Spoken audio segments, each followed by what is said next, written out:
ডেটটা ছিল 24শে নভেম্বর। তোমরা তো সবাই জানোই কত একটা গুরুত্বপূর্ণ ডেট। প্রায় প্রত্যেকটা মেকআপ আর্টিস্টই কম বেশি কাজ করে থাকে এই ডেটটাতে। তো আমার দুটো লুক ক্রিয়েট করার ছিল, একটা হচ্ছে বৃদ্ধি লুক আর একটা হচ্ছে ব্রাইডাল লুক। তো আমি বৃদ্ধি লুকটাই কমপ্লিট করছিলাম কাজ করতে করতে। তার আগে বলে দিই, এ হচ্ছে আমার সম্পর্কে দিদি, যারই বিয়েতে আমি সাজাতে গিয়েছিলাম।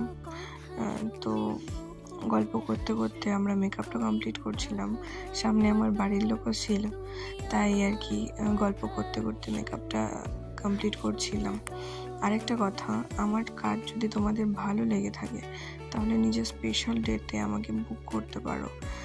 আশা করছি তোমাদের স্পেশাল দিনে তোমাদেরকে স্পেশাল করে আমি সাজাতে পারবো, তোমাদের ডেটটা আমি নষ্ট করব না। তো ফাইনাল লুকটা আমি পরের ভিডিওতে অ্যাড